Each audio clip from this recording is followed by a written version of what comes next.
Hola a todos.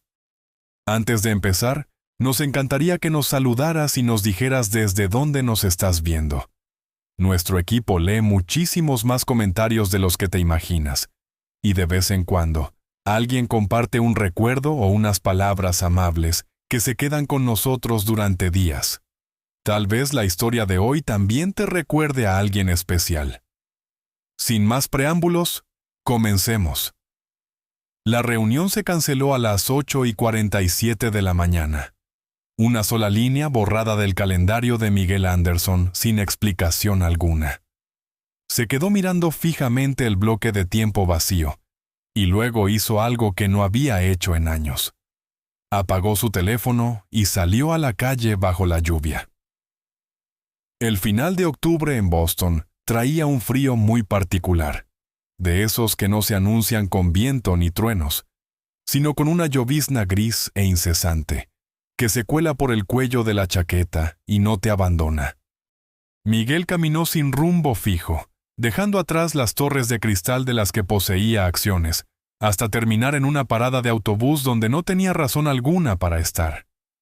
Se sentó en un banco resbaladizo por el agua, sosteniendo un café que había comprado pero que ni siquiera había probado. Tenía 45 años. Vestía un abrigo de lana que costaba más que el alquiler mensual de la mayoría de las personas, y había dedicado 2 décadas a construir una vida perfecta, sin fisuras, sin deudas, sin desorden y sin nadie que pudiera sorprenderlo. Se decía a sí mismo que aquello era disciplina, aunque algunas noches, a solas en su ático de infinitas habitaciones vacías, sospechaba que se parecía más a esconderse del mundo. Al principio no la oyó. Solo percibió un sonido leve y húmedo, como el arrastrar de un zapato desgastado. La pequeña apareció al doblar la esquina del marquesina del autobús. Tenía apenas 7 años, y estaba empapada hasta los huesos con una chaqueta raída que había dejado de protegerla hacía ya varias calles. Sujetaba contra su pecho una bolsa de papel con ambos brazos, con la desesperación de quien ha decidido no perder lo único que le queda, pase lo que pase. Sus labios habían tomado el mismo tono pálido del cielo. Dio 2 pasos más, y sus rodillas simplemente se doblaron. Miguel ya estaba en el suelo a su lado antes de que su mente procesara la decisión de moverse. Oye. Tranquila, ya te tengo, dijo. Su voz sonó más firme de lo que realmente se sentía. La niña tenía los ojos abiertos, pero apenas se enfocaba. Su mirada vagaba hacia él y se perdía. La bolsa de papel se le resbaló de los brazos al chocar contra el pavimento, y varias monedas salieron rodando, dispersándose cerca del bordillo y reflejando la tenue luz gris de la mañana. Miguel no pensó en levantarla para llevarla él mismo en su coche, ni meditó en lo que podría resolver con dinero o velocidad. Sacó el teléfono y marcó al 911. Cuando la operadora respondió, su voz fue clara y precisa. Ubicación, estado. Una niña desorientada pero que aún respiraba. Habló con la misma autoridad calculada con la que daba instrucciones en las juntas directivas, con la única diferencia de que esta vez le temblaban las manos. Se quitó el abrigo y la cubrió con él. Era lo único útil que tenía a mano. «Sopa», susurró ella, tan débilmente que él tuvo que inclinarse para escucharla. «Compré la sopa, pero no pude regresar a tiempo». «Lo hiciste muy bien», respondió Miguel. No sabía si era verdad, pero se lo dijo de todos modos. La pequeña mano de la niña buscó la manga de Miguel y luego sujetó la suya, aferrándose con una fuerza descomunal para su frágil cuerpo. Sus dedos eran puro hielo. Algo se quebró en el pecho de Miguel al sentir esa presión. El recuerdo lejano de otra mano pequeña e igual de fría, sujetando a otra persona en una cocina distinta hacía décadas, mientras su propia madre yacía en un sofá que olía a fiebre y detergente barato. En aquel entonces, él había sido el niño que apretaba las monedas entre sus dedos. Él había sido quien no logró llegar a tiempo. La ambulancia llegó con las sirenas encendidas, tiñendo la calle mojada de destellos rojos y blancos. Los paramédicos actuaron con rapidez y precisión, envolviendo a la niña en una manta térmica plateada, tomándole el pulso y haciéndole preguntas a Miguel, que él respondía casi en automático. ¿Es su padre? No. ¿La conoce? No. ¿Vio lo que pasó? Se desmayó. Eso es todo lo que sé. Uno de los paramédicos anotó su nombre como testigo y le preguntó si quería acompañarlos hasta dar con los padres o tutores. Nadie le pidió que se fuera, así que subió a la parte trasera de la ambulancia y se sentó donde le indicaron, observando en silencio cómo la hija de una desconocida respiraba a través de una máscara de oxígeno a escasos centímetros de sus rodillas. Al llegar al hospital, las puertas automáticas los engulleron en un torbellino de luces fluorescentes y carreras. Enfermeras anunciando códigos, una camilla pasando a toda prisa y ese característico olor a antiséptico que borra cualquier otro aroma. Miguel se quedó a un lado de la sala de urgencias, aún sin abrigo y completamente empapado. Nadie le preguntó qué hacía allí, y él tampoco habría sabido dar una explicación coherente. A través de la rendija de una cortina, podía ver a la niña conectada a un monitor. El ritmo era nítido y constante. Una pequeña línea verde que insistía en que seguía con vida. Una enfermera le murmuró algo tranquilizador. La niña volvió a abrir los ojos, buscó a su alrededor, y se detuvo al encontrar la figura de Miguel al otro lado del separador. «Por favor», dijo con la voz sofocada tras la mascarilla, fina como el papel. «Por favor, no dejes que me separen de mamá». Miguel no respondió de inmediato. No tenía la autoridad para prometerle nada, y una parte de él, sepultada hacía tiempo, se negaba a mentirle a una niña como le habían mentido a él en el pasado. «No me voy a ir a ninguna parte», le dijo en su lugar. No era la misma promesa, pero era la única verdad que podía ofrecerle. Ella cerró los ojos, y el monitor mantuvo su pulso. A sus espaldas, el carro de un empleado de limpieza resonó por el pasillo, indiferente al drama como suelen ser los hospitales, albergando 100 emergencias simultáneas sin pestañear. Miguel miró hacia el suelo. Cerca de la cortina, alguien había dejado la bolsa de papel arrugada que la niña llevaba consigo, rescatada de la acera por algún paramédico compasivo. Se había roto y un puñado de monedas se desparramaba sobre la baldosa, reflejando la dura luz del techo. Era la suma exacta y humilde de lo que una pequeña de 7 años podía cargar en sus brazos bajo la lluvia. Se agachó y las contempló durante un largo momento sin tocarlas. 20 años de reuniones ejecutivas, adquisiciones de empresas y su nombre grabado en grandes edificios no lo habían preparado para el impacto de ver unas cuantas monedas mojadas en el suelo de un hospital. Sentía como algo se abría en su interior, de forma lenta y renuente, como una puerta encasquillada por el tiempo que hubiese olvidado cómo girar sobre sus bisagras. Aún no sabía su nombre. Tampoco sabía qué le ocurría a su madre, ni qué se le exigiría en las semanas venideras. Solo sabía una cosa: no se iría de allí. No todavía. Para cuando amaneció, la lluvia había cesado, aunque la luz gris que filtraba la ventana de la planta de pediatría no presagiaba un día mucho mejor. Miguel permanecía sentado en una silla de plástico que había arrastrado desde el pasillo, vistiendo aún la ropa del día anterior y sosteniendo un café de máquina que ya se había enfriado. Pasada la medianoche, una enfermera le había revelado finalmente el nombre de la pequeña: Sofía. La niña despertó en absoluto silencio, sin llantos, sin confusión y sin buscar a nadie desesperadamente. Abrió los ojos, miró al techo, luego lo miró a él, y simplemente hizo un inventario de la situación: la vía intravenosa en su mano, la manta, el extraño en la silla. Con la fría resignación con la que un adulto analiza una mala racha que ya le resulta familiar. «¿Sigues aquí?», dijo. No fue una pregunta, sino una constatación que registraba para después. Aquí sigo. No tienes por qué estarlo. Lo sé. Sofía lo observó un instante más. Luego se incorporó sobre las almohadas con una leve mueca de dolor y alargó la mano hacia el pequeño vaso de agua de su bandeja, moviéndose con la cautela de quien ha aprendido a no derramar nada. Miguel la contempló en silencio, reprimiendo un impulso que no terminaba de comprender. El deseo de alcanzarle el vaso él mismo. Una enfermera se acercó trayendo una taza de chocolate caliente.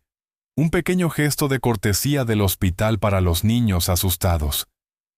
El rostro de Sofía cambió por una fracción de segundo. Una sombra de anhelo la cruzó antes de que recobrase la compostura y se cerrase de nuevo. ¿Cuánto cuesta?, le preguntó a la enfermera. La mujer parpadeó sorprendida. Cariño, es gratis. Viene con el desayuno.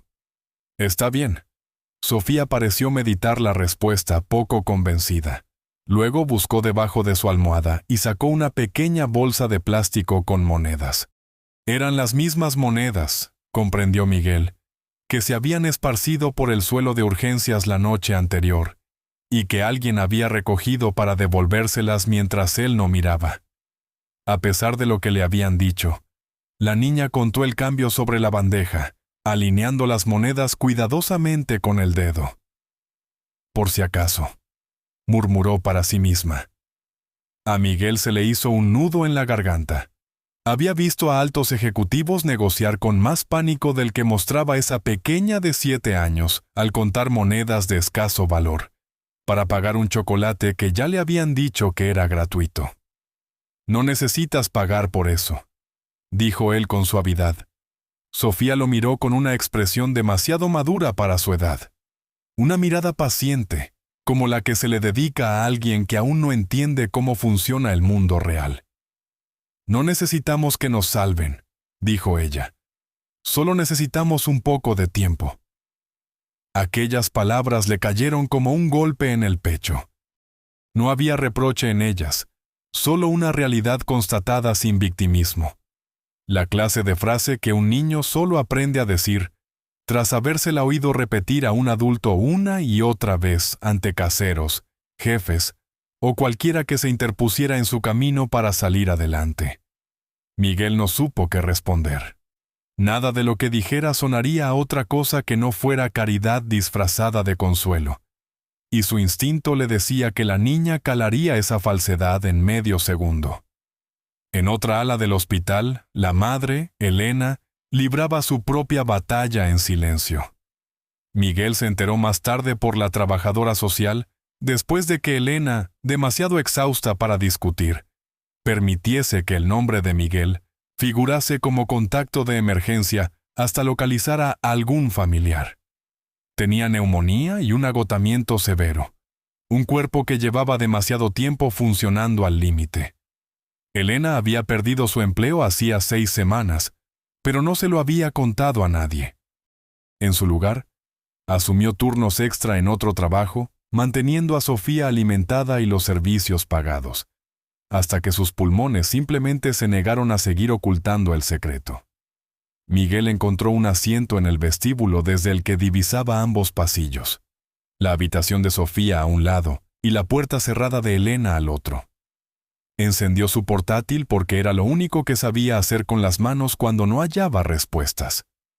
Sopló las primeras 3 respuestas de correo sin prestar atención. Para la cuarta, dejó de teclear y se quedó contemplando la puerta de la niña. Su teléfono vibró. Era su asistente. Presentación para la junta del jueves. Necesito sus notas antes de que acabe el día.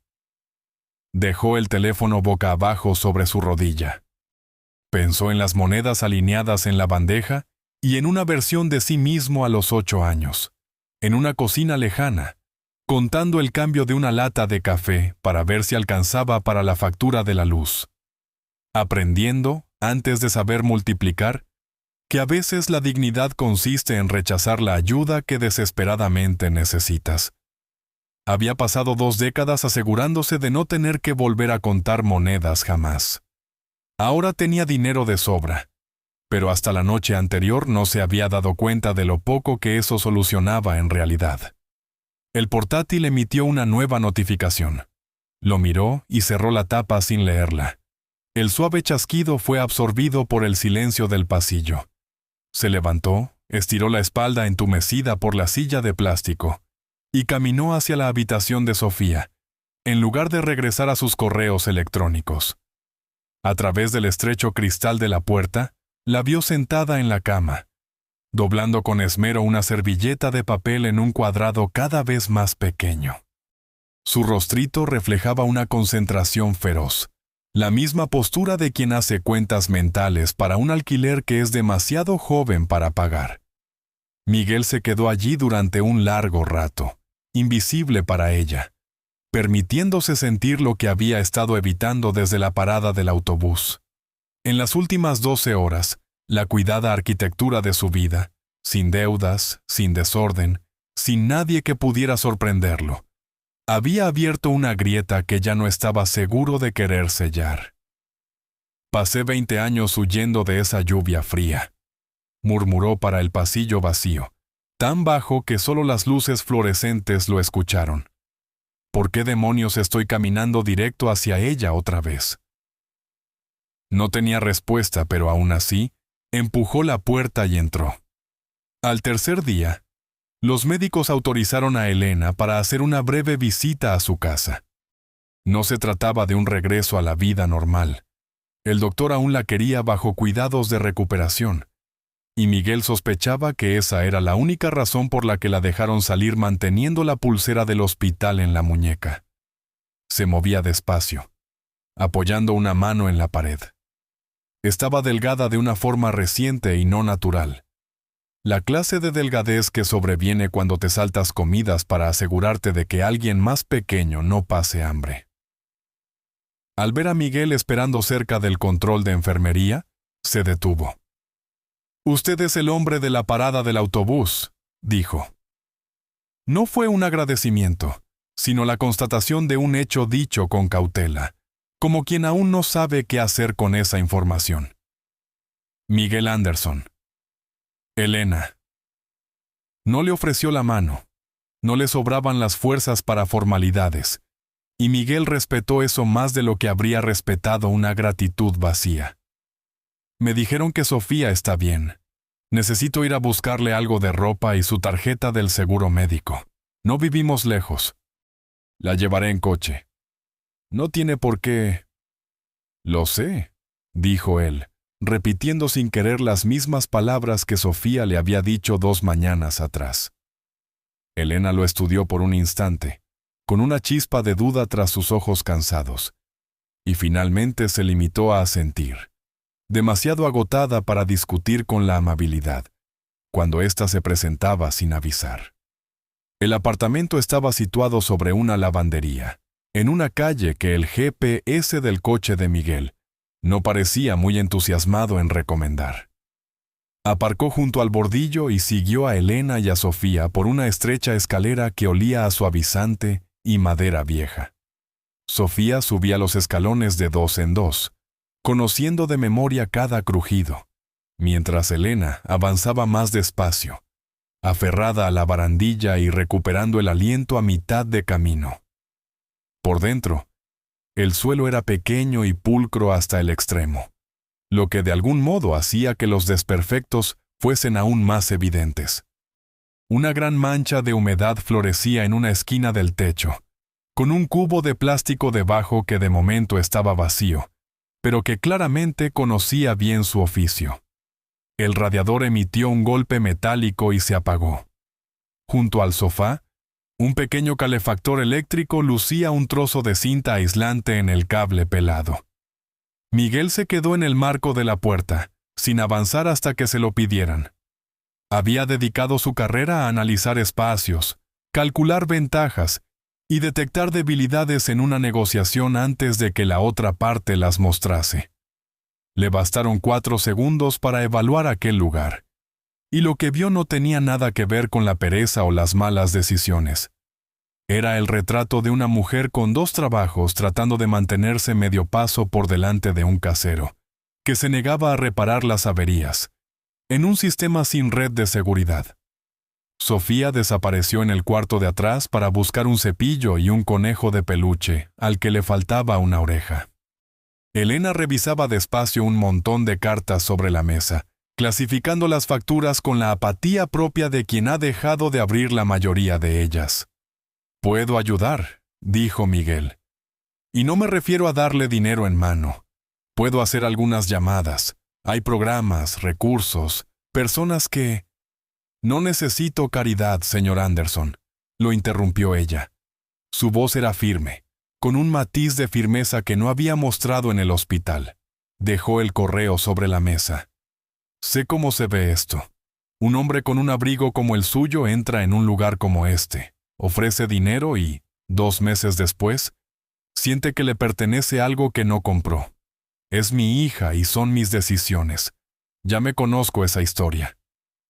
Miguel encajó el golpe sin pestañear. Comprendió que era una suposición lógica sobre alguien de su aspecto. «Eso no es lo que le estoy ofreciendo», respondió. «Dirijo una fundación. Financia la atención médica de familias que quedan fuera de las coberturas de los seguros.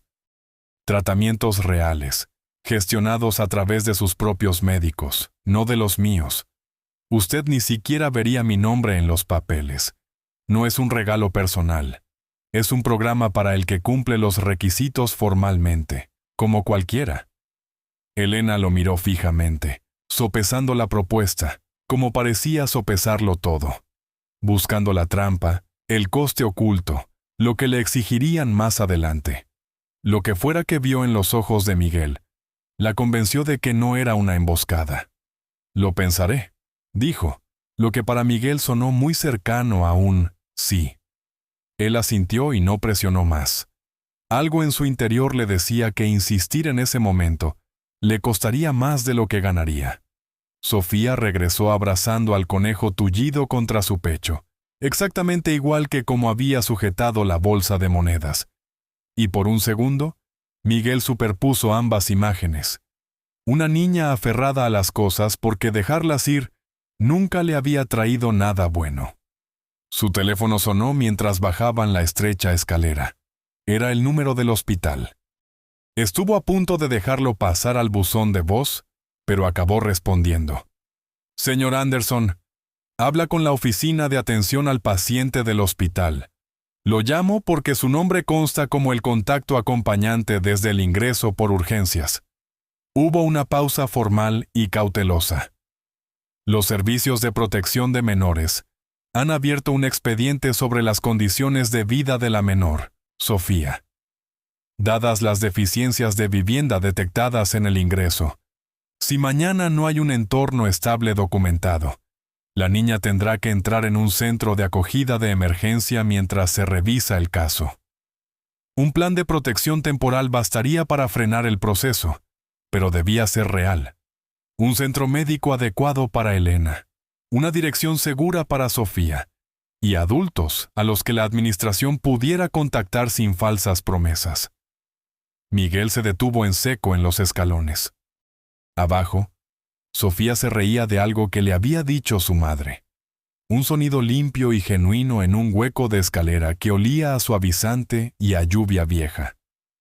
«Eso no va a pasar», dijo él, antes de sopesar del todo sus palabras. «Señor, entiendo que sea difícil, pero el procedimiento es...» «He dicho que no va a pasar». Mantuvo la voz firme, pero algo dentro de él se volvió rígido e inamovible, como en las grandes decisiones del pasado que nunca se permitía cuestionar. «Dígame qué necesitan. Lo tendrán mañana por la mañana». Colgó y se quedó inmóvil un segundo en la escalera crujiente, contemplando a la mujer que no aceptaba su dinero y a la niña que abrazaba a su muñeco roto. Tenía 24 horas. 24 horas para demostrar, sobre el papel y con hechos, que esa familia tenía un lugar seguro donde pisar. Y comenzó a bajar los escalones de 2 en 2. No llamó a un juez ni al alcalde.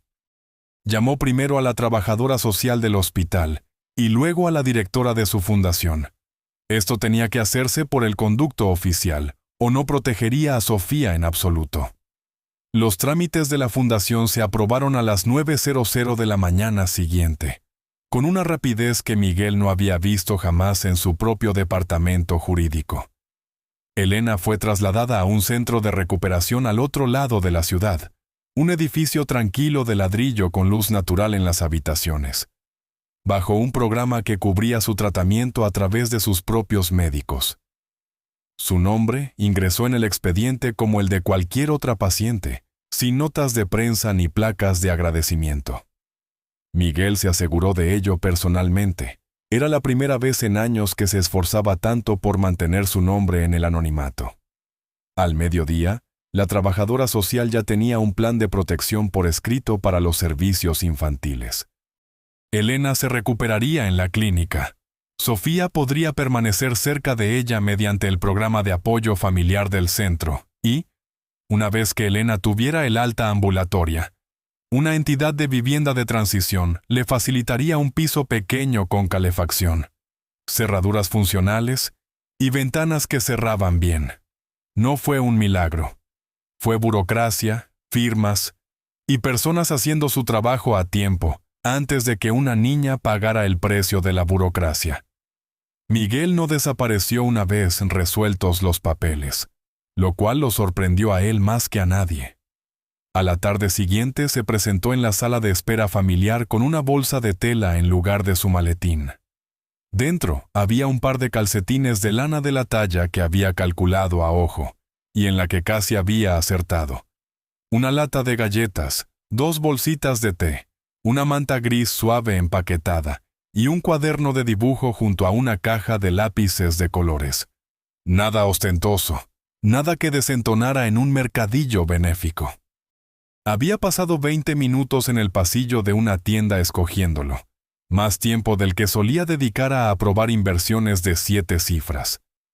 Sofía estaba acurrucada en un sillón junto a la ventana, balanceando los pies. Cuando él dejó la bolsa a su lado, le dijo: «Es para ti». Ella la abrió despacio con esa cautela habitual, examinando cada objeto antes de darlo por bueno.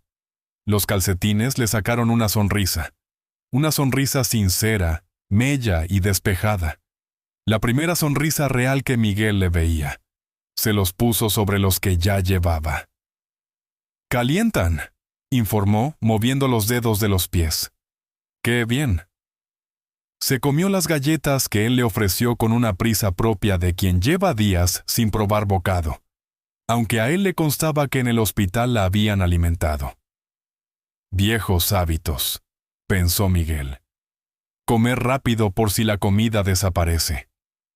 Se sentó frente a ella, con el portátil sobre las rodillas, respondiendo correos con una sola mano mientras ella comía. Presente, pero sin agobiar. Allí, pero sin buscar méritos. Pasó una hora y luego otra.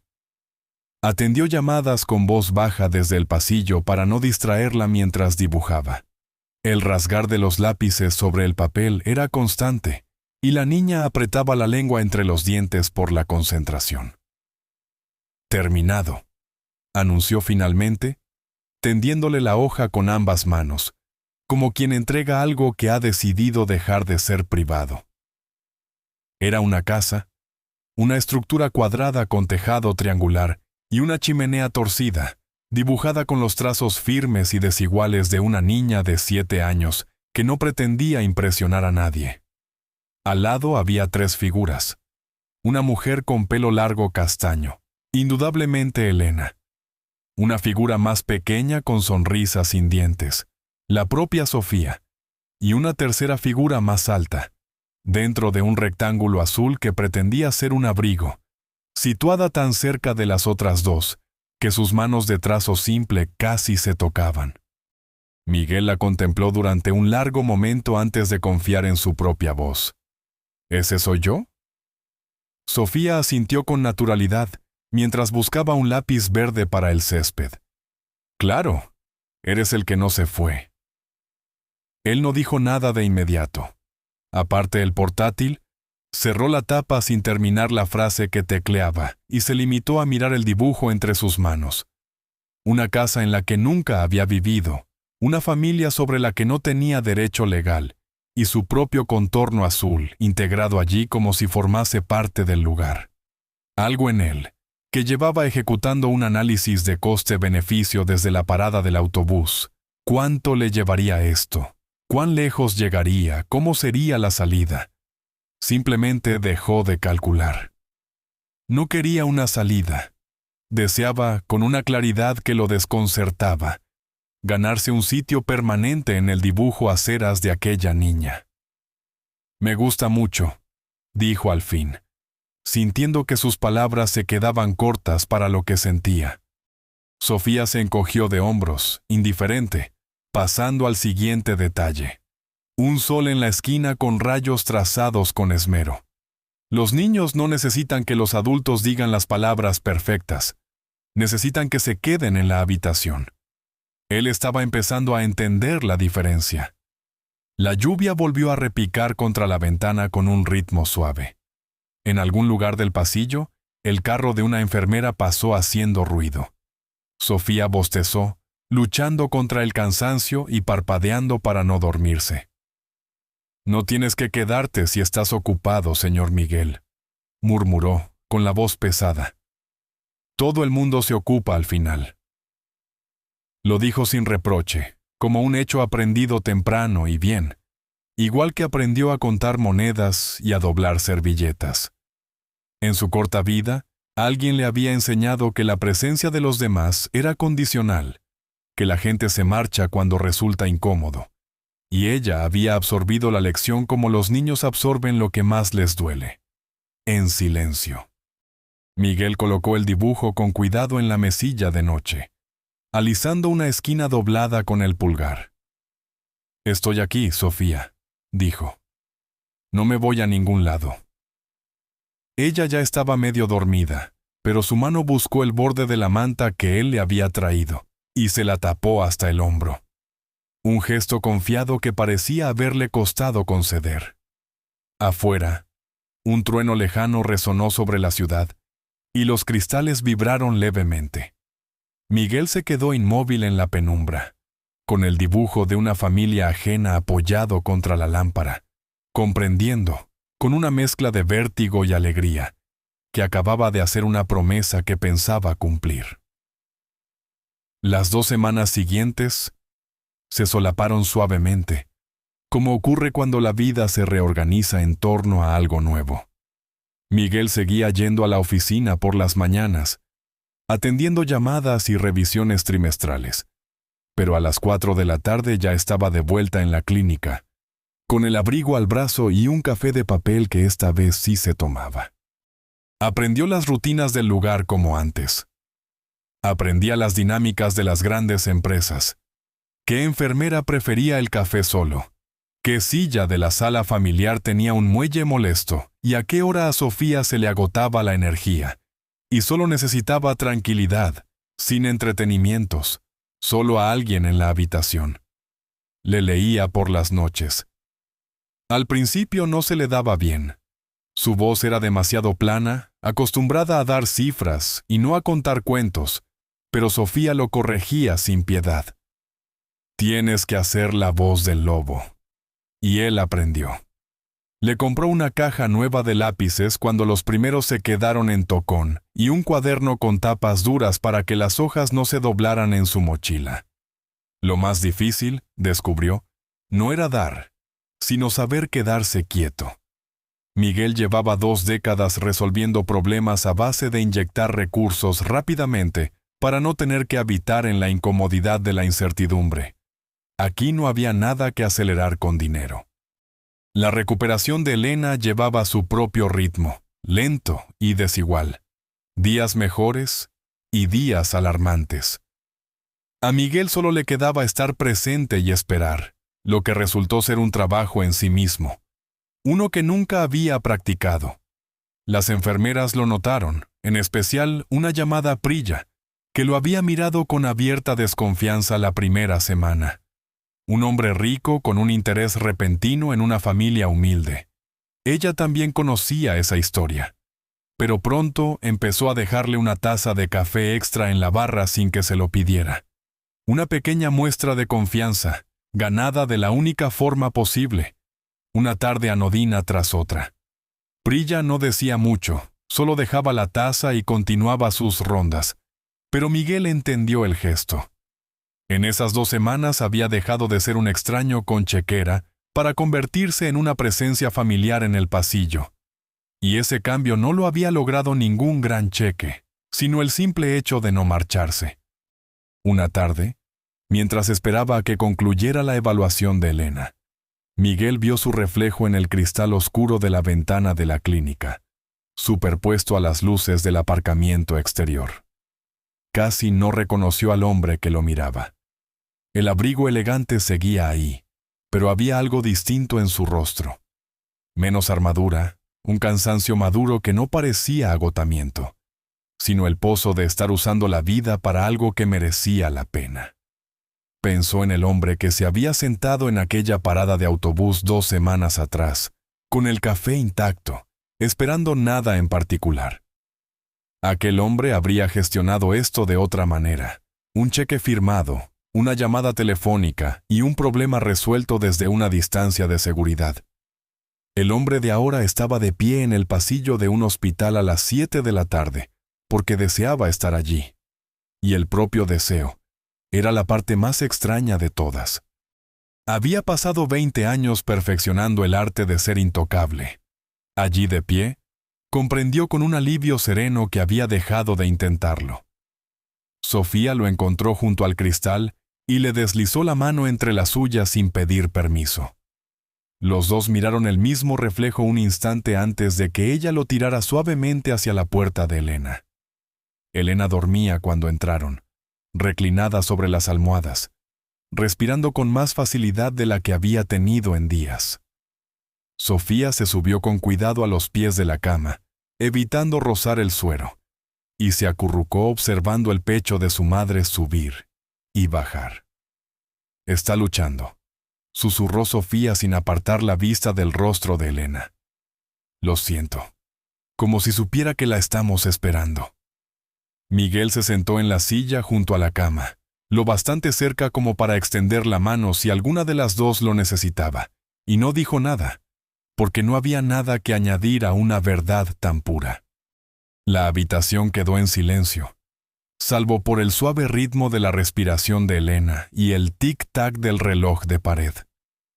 A Sofía se le cerraron los ojos, con la mano aún cerca de su madre. Miguel las miró a ambas y sintió, por primera vez en mucho tiempo, la absoluta certeza de estar exactamente donde debía estar. Esa certeza duró apenas 11 minutos. Una puerta se cerró de golpe en el pasillo, lo bastante fuerte como para hacer vibrar el cristal de la habitación.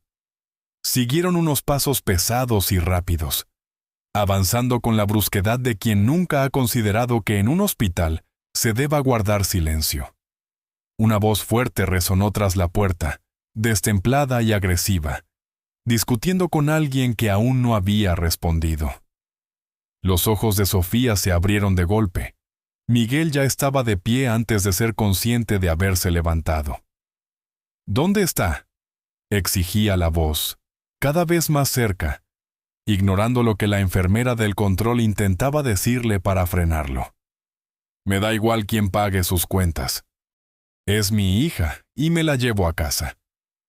Elena también abrió los ojos, de golpe. Todo su cuerpo se tensó contra las almohadas de una forma que nada tenía que ver con su enfermedad.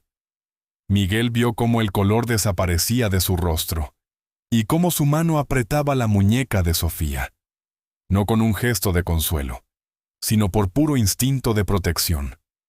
La reacción de una madre que protege a su cría. Elena conocía esa voz. Miguel aún no, pero al ver la expresión de la mujer, comprendió que la paz construida en las últimas 2 semanas estaba a punto de ser puesta a prueba por algo para lo que ni la medicina ni el dinero los habían preparado. Durante un segundo antes de que la puerta se abriera, reinó el silencio. Los ojos de Elena buscaron el rostro de Sofía más serenos de lo que habían estado en semanas, y su mano apretó la muñeca de su hija. No había miedo aún, solo reconocimiento. Una madre encontrando a su hija como una brújula encuentra el norte. Sofía, susurró con la voz ronca por el sueño y la medicación, pero firme. Mi amor, estoy aquí. Fue un detalle mínimo, una madre diciendo el nombre de su hija. Pero Miguel sintió que se le cerraba la garganta y un nudo de emoción le subió a los ojos por primera vez en años. Miró hacia la ventana para darles privacidad, dejándose llevar por la emoción sin intentar explicársela. 2 semanas viendo a esa familia mantenerse unida a base de terquedad y amor, y allí estaba la prueba de que todo había valido la pena. Apenas tuvo tiempo de reponerse cuando la puerta se abrió de golpe contra la pared.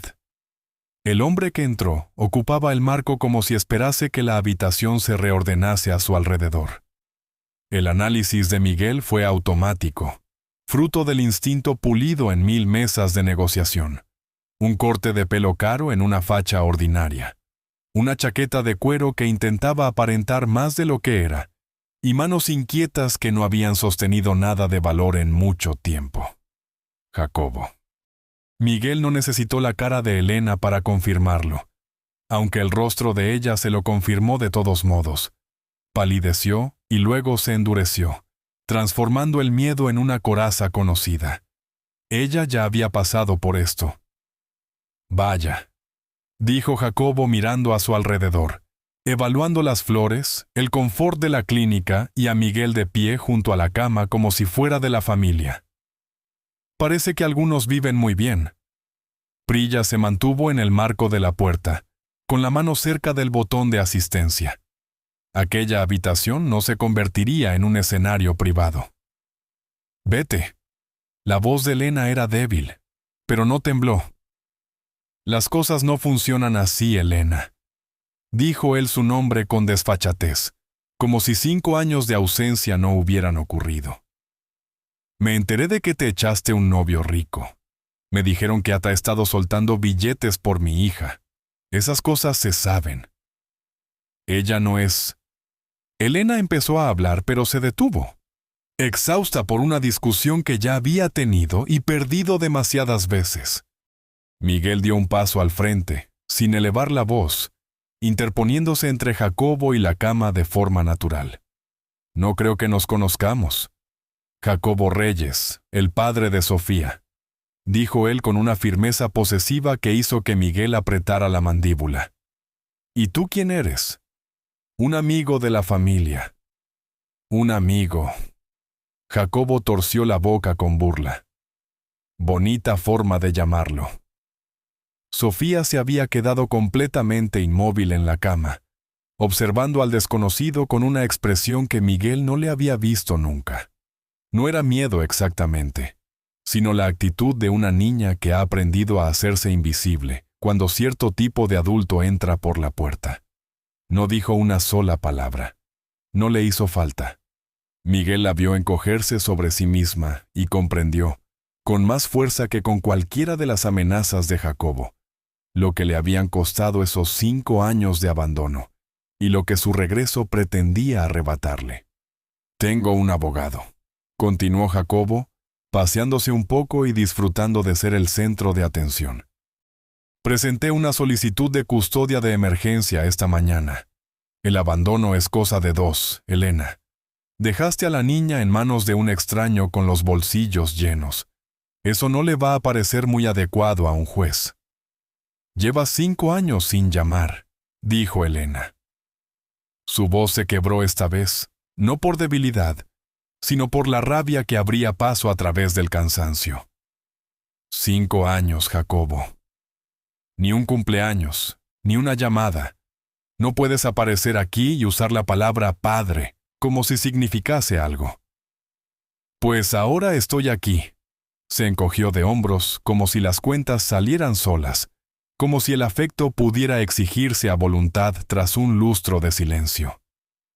Qué curioso lo rápido que un hombre recuerda que es padre cuando hay dinero de por medio. Ahí estaba la clave de todo. Miguel lo comprendió con fría claridad. Aquello no tenía nada que ver con el amor o el arrepentimiento. Era chantaje. Una niña reducida a moneda de cambio, porque un hombre había descubierto que había algo que extorsionar. Jacobo se giró hacia la puerta, satisfecho con el impacto de sus palabras, deteniéndose lo justo para rematar su salida. Buen equipo legal el que tienes, ejecutivo. Asintió hacia Miguel con gesto burlón. Pero la sangre pesa más que el dinero en los tribunales de familia. O pagas, o la ves en un centro de acogida. La puerta se cerró tras él. En el silencio posterior, el monitor cardíaco junto a Elena registró una acelerada repentina. Pitido, pitido, pitido, antes de recuperar el ritmo. Una máquina diciendo la verdad que ninguno de ellos podía pronunciar en alto. Sofía buscó la mano de su madre, y Elena se la estrechó. Miguel se quedó entre ellas y la puerta cerrada, con los puños apretados, sabiendo por primera vez que lo que venía a continuación no se resolvería con una fundación, una chequera o buenas intenciones. Esto requeriría poner la verdad sobre la mesa con todo lo que tenía. Miguel no contrató al tipo de abogados que Jacobo esperaba. Nada de grandes bufetes corporativos, ni hombres con trajes caros usando su nombre como amenaza. Le pidió al área legal de la fundación una abogada de familia para que representase a Elena, no a él.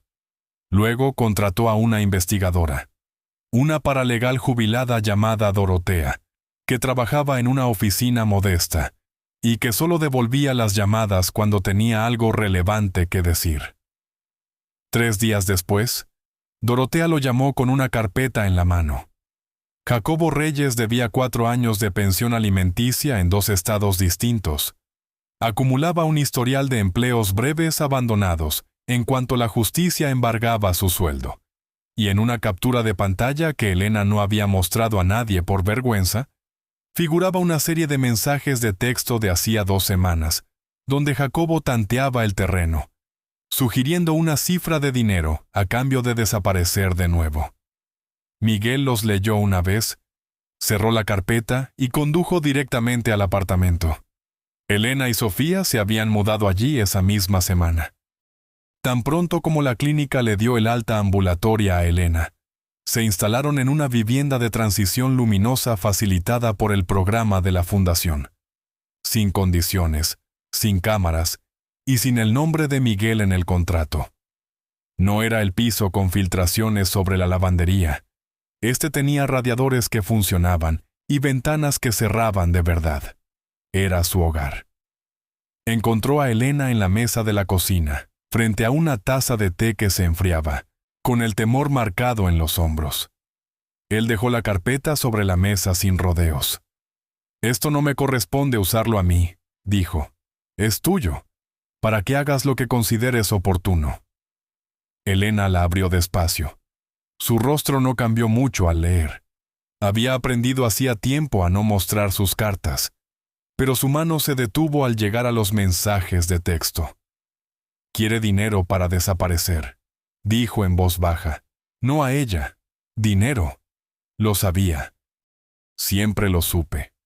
Cerró la carpeta, apoyó la palma sobre la cubierta y lo miró con una firmeza que no tenía en la parada del autobús. Solo que nunca tuve pruebas que alguien fuera a creer. La visita domiciliaria de la trabajadora social estaba programada para la mañana siguiente. La misma evaluación que había estado pendiente desde el hospital para cerrar el expediente sobre la situación de Sofía. Elena pasó la tarde ordenando una casa que ya estaba impecable, más por el orgullo de mostrar un hogar digno que por ansiedad. La trabajadora social, la señora Whitfield, llegó a las 10:00. Una mujer tranquila y observadora que recorrió el pequeño piso con una libreta, sin perderse un detalle. La cama hecha, la despensa con alimentos, los dibujos de Sofía pegados a lo largo del pasillo en una fila ordenada. Llevaban 15 minutos cuando sonó el timbre. El rostro de Elena se tensó. Ella no le había dado la dirección a Jacobo, pero él la había averiguado igualmente. Más tarde sabrían que había seguido una notificación del correo y preguntado en la lavandería, hasta dar con el edificio. «Quiero ver a mi hija», dijo él desde la puerta, con la voz lo bastante alta como para que la señora Whitfield se girase a mirar. Jacobo vio la libreta, la placa en el cuello de la mujer, y su mirada se volvió calculadora. Un público, pensó, podía jugar a su favor. ¡Qué bien! Usted también debería escuchar esto. Esta mujer se llevó a mi hija con el dinero de un extraño y ni siquiera me dijo dónde viven. Señor Reyes. La voz de la señora Whitfield se mantuvo neutral. Le pido que baje el tono. Elena no esperó permiso. Cruzó la habitación, tomó la carpeta del mostrador y se la tendió directamente a la trabajadora social, no a Miguel, ni para discutir con Jacobo. «Antes de que anote nada», dijo Elena, «necesito que vea esto». La señora Whitfield leyó en silencio. Las pensiones impagadas, el historial laboral, los mensajes claros donde un padre le ponía precio a su silencio. La cara de Jacobo se descompuso al verla leer. Su arrogancia se convirtió en pánico. «Eso. Ella lo está distorsionando», comenzó él. «No estoy distorsionando nada», dijo Elena. «Se acabó el quedarme callada para que tú quedes bien». Desde el pasillo, con voz firme, se oyó a Sofía. Había estado observando la escena sin que se dieran cuenta. No estaba actuando para la trabajadora social. Simplemente decía la verdad, como siempre hacía, con sencillez y sin adornos. «Quiero quedarme con la gente que se quedó», dijo, cuando las cosas se pusieron difíciles. Nadie habló durante un momento. La señora Whitfield cerró su libreta despacio y miró a Jacobo con la paciencia de quien ha visto esa jugada muchas veces y sabe cómo termina. «Señor Reyes, en vista de lo que tengo delante, remitiré este asunto a la oficina correspondiente para que revisen sus obligaciones de manutención. Le recomiendo encarecidamente que hable con su propio abogado antes de que esto pase a mayores». Jacobo miró a su alrededor, a Elena, inamovible, a Miguel, en silencio junto a la ventana, y a Sofía, que no le había quitado la mirada de encima. Comprendió que no le quedaba ningún recurso. Murmuró algo incomprensible y se marchó. Sus pasos se apagaron en la escalera para no volver. La señora Whitfield suspiró, abrió la libreta de nuevo y observó el piso iluminado con aprobación. «Registraré esta vivienda como un entorno estable», dijo. «El asunto de la custodia deberá tramitarse por los cauces legales en las próximas semanas, pero a día de hoy, la niña se queda con su madre». Sofía cruzó la habitación y deslizó su mano en la de Miguel. «¿Eso significa que ya nadie nos va a separar?», preguntó. Miguel se agachó a su altura y le respondió con absoluta sinceridad. «Significa que esta noche te quedas con tu madre y que no tienes que salir adelante tú sola». 6 semanas después de que la señora Whitfield cerrara el expediente, los papeles de la custodia confirmaron lo que todos en aquel apartamento ya sabían. La petición de emergencia de Jacobo se había desmoronado por el peso de sus propios antecedentes. Las pensiones impagadas, los mensajes y la imagen de un padre que solo reapareció cuando intuía dinero. Miguel ni siquiera pisó el juzgado. Fue Elena, sentada junto a la abogada de familia cuyo nombre, y no el de Miguel, figuraba en la demanda. Un juez dictaminó la orden final concediendo a Elena la custodia total, sin condiciones ni revisiones futuras. La notificación llegó por correo un martes cualquiera. Una hoja de papel que ponía fin a 5 años de incertidumbre. Elena la leyó 2 veces en la mesa de la cocina, la dobló con cuidado y la guardó en un cajón. Algunas cosas no necesitan enmarcarse para ser reales. Para entonces, Elena ya había vuelto a trabajar, no por obligación, sino por su propia autonomía. Empezó con turnos cortos, de los que su médico autorizaba y su orgullo permitía. Una floristería a 3 calles tenía un cartel en el escaparate. Ella entró una tarde con un abrigo que aún le quedaba un poco holgado y pidió una entrevista. Se le daba bien. Tenía manos firmes, buen gusto para las composiciones y una paciencia con los clientes difíciles que Miguel sospechaba que había cultivado en situaciones mucho más duras que una tienda de flores. En 2 meses, ya diseñaba los arreglos ella misma. Pagaba su propio alquiler el primer día de cada mes, puntual, y no aceptaba negativas de nadie, incluido Miguel, quien ya había aprendido a no ofrecerse. Aún así, él seguía acudiendo. No como una billetera ni como un salvador, sino como una presencia constante. Cenas los martes, alguna mañana de fin de semana. La clase de cotidianidad que deja de ser extraordinaria y pasa a ser simplemente lo esperado. El mayor cumplido que alguien como él podía recibir. Un sábado de principios de primavera, los 3 estaban sentados a la mesa comiendo tortitas, mientras la luz del sol entraba cálida por la ventana que ya no se filtraba. Los dibujos de Sofía cubrían casi cada centímetro del frigorífico. Una galería entera de una vida reconstruida a ceras. El primero de todos, la casa, las 3 figuras de palitos y el hombre del abrigo azul que no se fue, colgaba aparte, enmarcado sobre la mesa, donde Elena podía verlo cada mañana al preparar el café. «Le estás manchando el brazo de sirope al señor Miguel», dijo Elena, señalando el nuevo dibujo en el que trabajaba Sofía entre bocado y bocado. Una versión actualizada de la misma casa, ahora con un jardín y un gato que no tenían. «A él no le importa», dijo Sofía sin levantar la vista. «Nunca le importa nada». «Eso no es del todo cierto», dijo Miguel.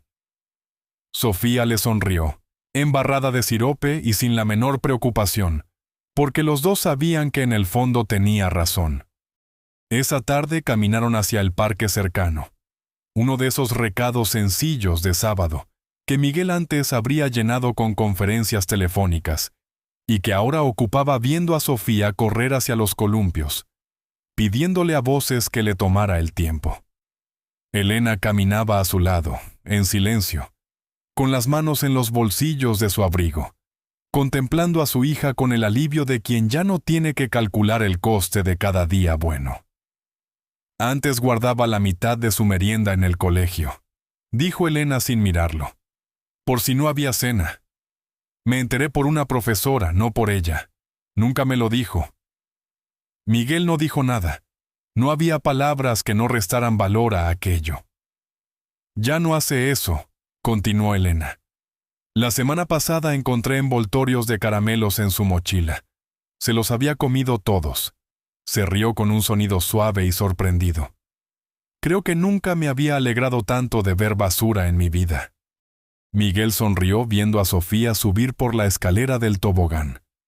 Valiente, sin prisa, como una niña que no tiene ningún lugar urgente al que huir.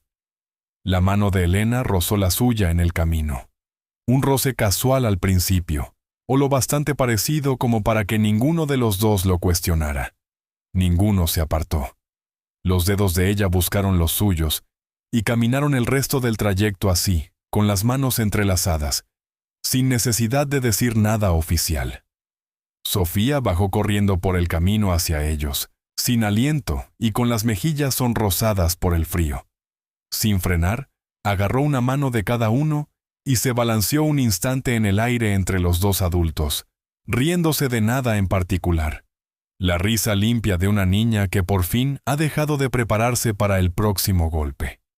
Por un momento se quedaron allí juntos, bajo la luz dorada de la tarde en Boston. Una mano grande, marcada por 20 años construyendo muros que ya no necesitaba. Una mano suave y más firme que meses atrás. Y una mano pequeña, cálida, que ya no estaba fría por la lluvia, y que se aferraba no por necesidad, sino por elección. Aún quedaban formularios que firmar, alquileres que pagar y días difíciles por venir. Pero nada de eso asustaba a Sofía como antes lo hacía el silencio. Nadie dijo que fueran una familia. No hacía falta. El futuro seguía siendo incierto en el sentido cotidiano. Pero ninguno de ellos volvería a enfrentarlo en soledad, contando monedas bajo la lluvia para ver quién se quedaba. Miguel miró las 2 manos que sostenía y comprendió finalmente que esa era la única inversión de su vida en la que nunca había tenido que calcular el riesgo. Simplemente se había convertido en lo más real y valioso que poseía. Y aquí es donde nuestra historia llega a su fin. Si este relato tocó tu corazón, tómate un momento antes de irte. Miguel no tenía por qué quedarse. Tenía todas las excusas del mundo para regresar a la vida perfecta que había construido. Aún así, decidió quedarse, porque de eso se trata la verdadera fuerza. No de grandes gestos, sino de estar presente un día tras otro cuando nadie te mira. Si la historia de Sofía y Elena te ha conmocionado, regálanos un me gusta y cuéntanos en los comentarios, ¿quién es el Miguel de tu vida? Esa persona que se quedó cuando no tenía por qué hacerlo. Nos encantará leerte. Suscríbete y activa las notificaciones para no perderte la próxima historia de resiliencia, bondad y esperanza. Y si conoces a alguien que necesite recordar que la empatía aún existe en este mundo, comparte este video con él hoy mismo. Muchas gracias por vernos. Nos vemos en la próxima historia.